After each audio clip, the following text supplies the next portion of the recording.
नमस्कार दोस्तों, sky struggle education channel में आपका स्वागत है। आज हम आपको परसेंटेज पार्ट 13 पढ़ाएंगे। आप पार्ट 1 का वीडियो अवश्य देखें तथा अपना कॉन्सेप्ट क्लियर जरूर करें। तो आइए फर्स्ट ऑफ ऑल प्रश्न को पढ़ते हैं। किसी फल विक्रेता के पास कुछ सेब थे, वह 40% सेब बेच देता है, फिर उसके पास 420 सेब बचे रहते हैं। सेब की प्रारंभ में उसके पास कितने सेब थे?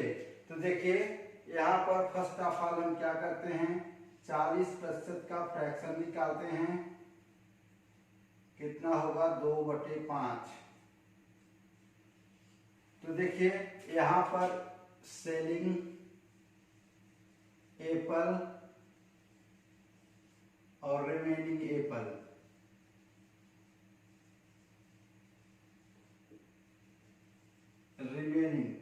देखिए यहाँ पर अगर कुल सेबों की संख्या 5 यूनिट है, ये टोटल है, टोटल सेब हैं, टोटल एप्पल हैं। तो अगर 5 है, 5 में से 2 को बेच देता है, 5 में से 2 को बेच देता है, तो रिमेनिंग कितना बचते हैं? 3 बचेंगे। देखिए हर को अंश से घटा देंगे, कितने बचेंगे? 3। तो यहाँ पर दिया हुआ है 3 यूनिट की वैल्यू दी गई है। 3 यूनिट की वैल्यू कितनी है? 3 यूनिट की वैल्यू दी गई है 420। ये देखिए 3 यूनिट की वैल्यू 420 है, तो 1 यूनिट की वैल्यू क्या होगी? 1 unit is equal to 420 divided by 3। देखिए 14 त्रिक 42, 140 आ गया। 140 आ गया। तो पूछ रहा है कि प्रारंभ में उसके पास कुल कितने सेब थे। देखिए टोटल सेब ये हैं, इसमें 140 का गुणा कर दीजिए। 14 × 70, 700 सेब थे। यानी यहां पर आपका ऑप्शन डी करेक्ट है। देखिए नेक्स्ट प्रश्न 2 है।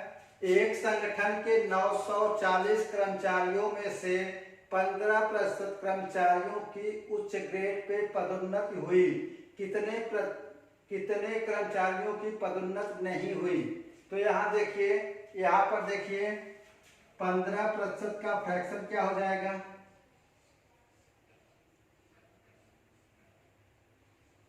3। देखिए 5% का होता है 1/20 और 5 का तिगुना है तो 3/20। 15% का फ्रैक्शन कितना होगा? 3/20। अब देखिए ये टोटल कर्मचारी कितने हैं? टोटल कर्मचारी 20 हैं। तो 20 में से 3 की पदोन्नति हो गई, प्रमोटेड हो गए। कितने? 3 प्रमोटेड हो गए। तो रिमेनिंग कितने बचे? रिमेनिंग 17 बचे। तो देखिए प्रश्न में कह रहा है कि संगठन के कितने कर्मचारी हैं? 940, मीन्स 20 यूनिट की वैल्यू दी गई है 940। तो 1 यूनिट की वैल्यू क्या होगी? 940 डिवाइडेड बाई 20 मीन्स 47। अब देखिए पूछ रहा है कि उच्च ग्रेड पर पदोन्नति हो गई, कितने कर्मचारियों की नहीं हुई? जो रिमेनिंग है उनकी नहीं हुई है, मीन्स 17 × 47 कितना आ जाएगा? 799। देखिए 799 कर्मचारियों की पदोन्नति नहीं हुई है। देखिए नेक्स्ट प्रश्न 3 है। एक गांव में 30% लोग अशिक्षित हैं। यदि गांव की कुल जनसंख्या 6600 हो तो उनमें अशिक्षित लोगों की संख्या बताइए। देखिए शिक्षित कितने हैं? 30% हैं। तो 30% का फ्रैक्शन क्या होगा?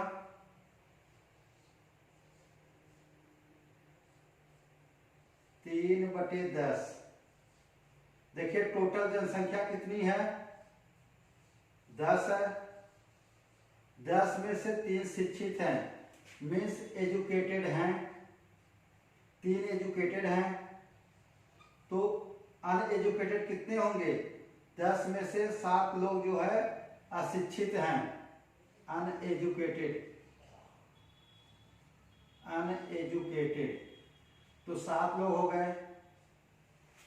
देखिए यहाँ पर फिर कह रहा है कि गांव की कुल जनसंख्या 6600 है। ये देखिए टोटल पॉपुलेशन कितना है, 10 यूनिट है। 10 यूनिट की वैल्यू दी गई है 6600। तो 10 यूनिट की वैल्यू 6600 है, तो 1 यूनिट की वैल्यू क्या होगी, 6600 divided by 10 means 660।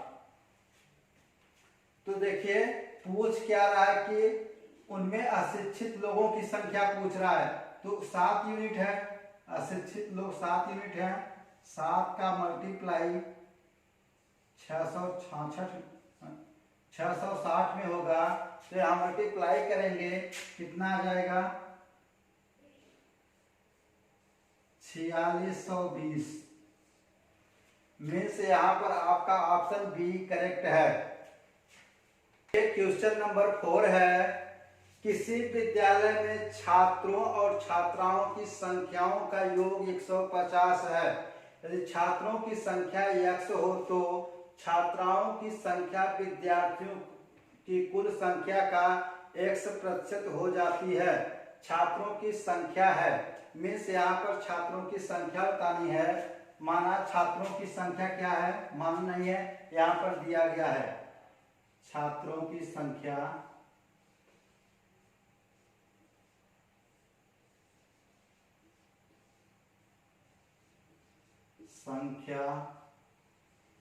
Is equal to x है। तो छात्राओं की क्या होगी,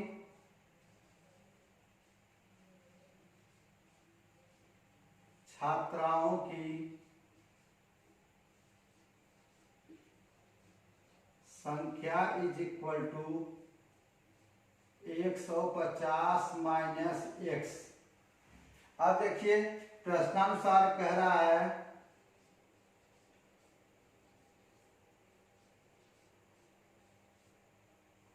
अनुसार कह रहा है कि छात्राओं की संख्या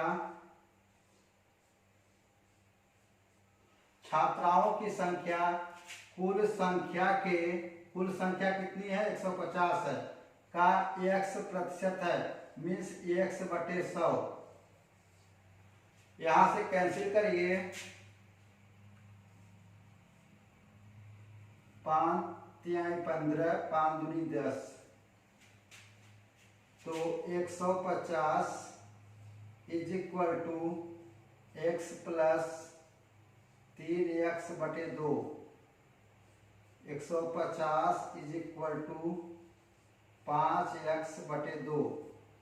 देखिए 5×3 = 15, तो x इज इक्वल टू आ गया 60। मीन्स यहाँ पर छात्रों की कुल संख्या कितनी है, छात्रों की कुल संख्या 60 है। यहाँ पर आपका ऑप्शन डी करेक्ट है। देखिए नेक्स्ट प्रश्न 5 है, किसी टीवी सेट की कीमत में 10% की कमी आ जाने से इसकी कीमत 1650 रुपए कम हो गई। सेट का प्रारंभिक मूल्य क्या था। देखिए सेट का प्रारंभिक मूल्य बताना है। तो यहाँ देखिए हम जानते हैं 10% का फ्रैक्शन क्या होगा, 1/10। फ्रैक्शन मीन्स भिन्न। तो देखिए 1/10 आ गया। यहाँ पर कह रहा है कमी हो रही है। देखिए पहले टीवी सेट का दाम 10 रुपए 10 यूनिट था, और कमी हो जाने पर हर को अंश से घटा देते हैं, तो कमी हो गई, 10 से 9 हो गया। अब यहाँ पर कह रहा है कि कमी कितने की हुई है, 1 यूनिट की कमी हुई है, और 1 यूनिट की वैल्यू दी गई है। एक यूनिट का मान कितना दिया गया है? 1650। 1650। तो पूछ रहा है कि सेट का आरंभिक मूल्य क्या था। मीन्स आरंभिक मूल्य होगा, यहां से देखिए 10 से घटा है 9 हुआ तो आरंभिक मूल्य हुआ, तो 10 यूनिट इज इक्वल टू क्या हो जाएगा? 1650 मल्टीप्लाइड विथ 10 मीन्स 16,500। तो टीवी सेट का आरंभिक मूल्य कितना था? 16,500। यानी यहाँ पर आपका ऑप्शन ए करेक्ट है। देखिए नेक्स्ट प्रश्न 6 है, यदि टेलीविजन पर बिक्री कर 7.5% से 8% तक बढ़ जाए तो उस टेलीविजन पर जिसका मूल्य बिक्री कर को छोड़कर 19,000 रुपए है, कितना पैसा अधिक देना पड़ेगा? तो देखिए यहाँ पर सॉल्यूशन क्या है, देखिए 7.5% है, 7.5% से बढ़ के कितना हो गई? 8%।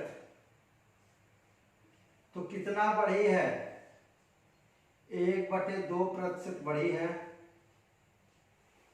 अब देखिए तो यहाँ पर 1/2% बढ़ी हुई है, तो अभिष्ट राशि क्या होगी? अभिष्ट राशि तो देखिए कितना है पूरी राशि? 19,000 रुपए है। तो कह रहा है कि इसका 1/2 और प्रतिशत को फ्रैक्शन में कन्वर्ट करने के लिए 100 से भाग देते हैं। 0 से 0 कैंसिल। यहां से देखिए 190 डिवाइड बाई 2 कितना होगा? 95 रुपए। 95 रुपए मीन्स टीवी सेट के लिए 95 रुपए अधिक देना पड़ेगा। मीन्स यहाँ पर आपका ऑप्शन बी करेक्ट है। देखिए नेक्स्ट प्रश्न 7 है, किसी परीक्षा में 1000 लड़के और 800 लड़कियां थी। लड़कों में 60%, लड़कियों में 50% परीक्षार्थी उत्तीर्ण हुए। जो परीक्षार्थी अनुत्तीर्ण हुए उनका प्रतिशत ज्ञात कीजिए। तो देखिए कुल परीक्षार्थी कितने हैं? टोटल एग्जामिनर, कुल परीक्षार्थी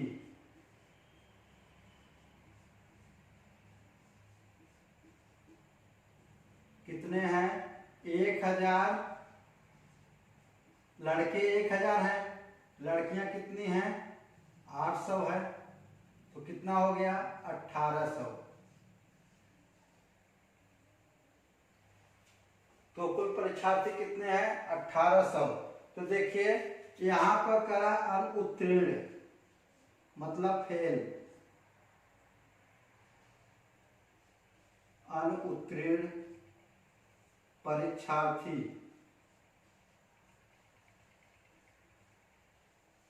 इज इक्वल टू,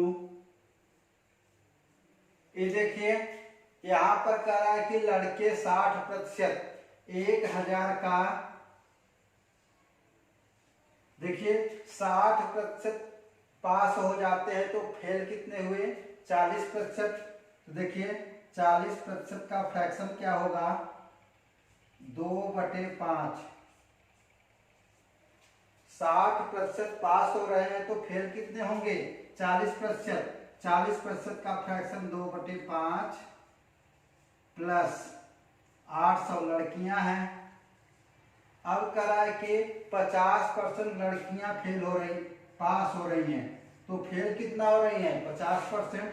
50% का फ्रैक्शन 1/2 यहाँ रख दीजिए, 1/2। यहां से कैंसिल करिए, 5 दूनी 10, 400 प्लस 4 दूनी 8, 400 पूरा कितना हुआ? 800। अनुत्तीर्ण परीक्षार्थी कितने हो गए 800। लेकिन पूछ रहा है कि उनका प्रतिशत ज्ञात कीजिए। तो प्रतिशत निकालने के लिए क्या हो जाएगा, जितने विद्यार्थी फेल हुए हैं ऊपर रख दीजिए और टोटल कितने परीक्षार्थी हैं 1800 गुणे 100। कैंसिल करिए 0 से 0, यहां डिवाइड करेंगे तो देखिए 400 बटे 9। देखिए तो क्या हो जाएगा 9 चौक 36, 9 चौक 36, 44.4%।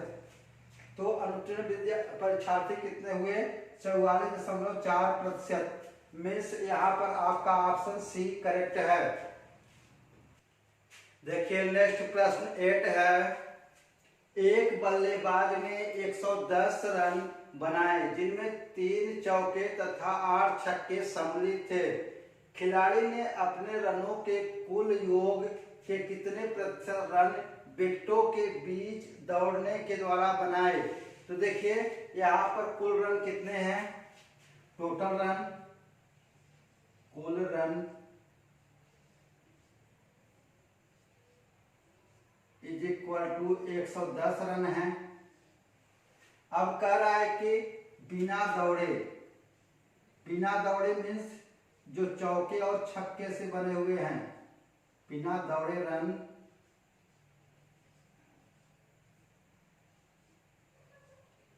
तो देखिए प्रश्न में कह रहा है कि 3 चौके, 3 गुणे 4, चौके मीन्स एक चौके में कितना रन होता है 4 रन, 3 गुणे 4 प्लस कह रहा है कि 8 छक्के, 8 गुणे 6, तो बिना दौड़े हुए रन कितना हो गए 12 प्लस 48, कितने हो गए 60 रन बिना दौड़े हुए रन। तो दौड़ कर बनाए हुए रन कितने हैं, दौड़ से बनाए run is equal to 110 minus 60 is equal to 50। अब पूछ रहा है कि कितने प्रतिशत रन विकेटों के बीच दौड़ने के द्वारा बनाए गए हैं। तो ये दौड़ से रन बनाए हुए हैं, तो देखिए तो प्रतिशत इज इक्वल टू रन कितना है 50 है, कुल कितने में से है 110 में से, गुणे 100, कैंसिल, तो मीन्स 500 डिवाइडेड बाई 11। यहाँ देखिए डिवाइड करेंगे तो 11 चौक 44 और 5, फिर 11 पचे 55 और कितना बच गया 5, 45 सहित 5/11%। मीन्स यहाँ पर आपका ऑप्शन बी करेक्ट है। देखिए नेक्स्ट प्रश्न 9 है, किसी कंपनी के 4800 कर्मचारियों में से 1/3 पदाधिकारी हैं। यदि पदाधिकारियों की संख्या कम करके आधा कर दिया जाए तो पदाधिकारियों की संख्या कंपनी के शेष कर्मचारियों की संख्या के कितने प्रतिशत के बराबर रह जाएगी। तो देखिए पहले पदाधिकारी कितने हैं, पदाधिकारी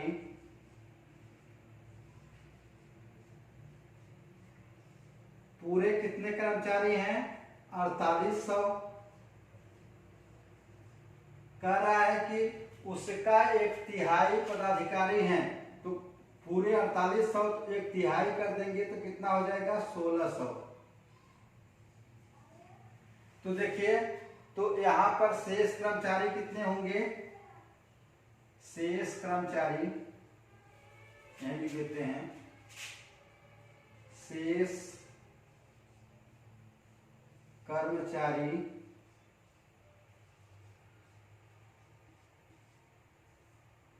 4800 माइनस 1600 कितना हो गया 3200। अब फिर कह रहा है कि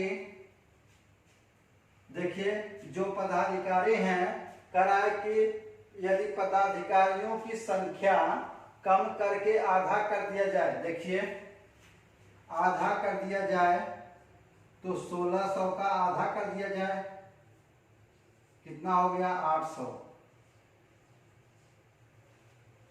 अब पूछ रहा है कि शेष कर्मचारियों की संख्या कितने प्रतिशत के बराबर रह जाएगी।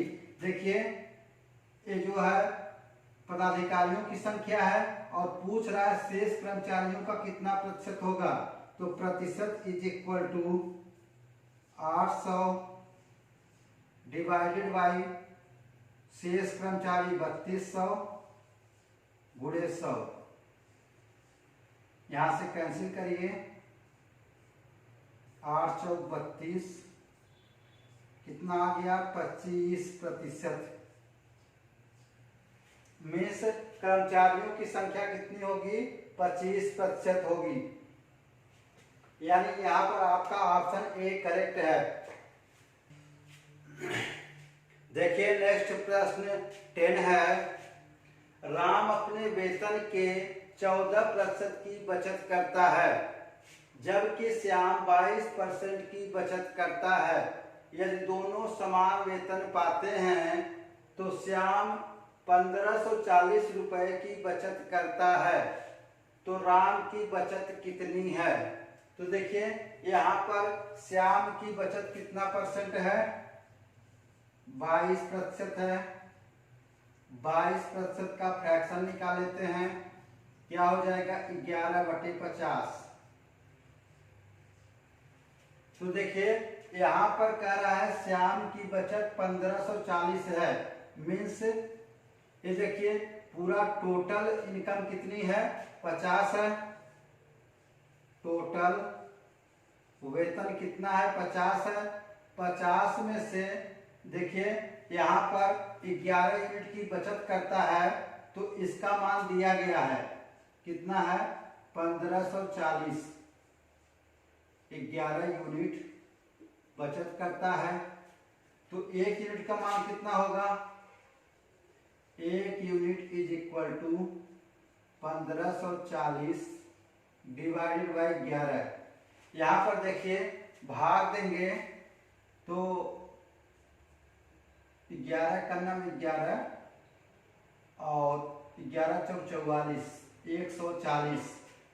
तो पूछ रहा देखिए तो टोटल वेतन कितना होगा, टोटल वेतन 50 गुणे 140 14×5 मीन्स 7000। अब कह रहा है कि राम की बचत निकालनी है, तो राम की बचत इज इक्वल टू राम की बचत।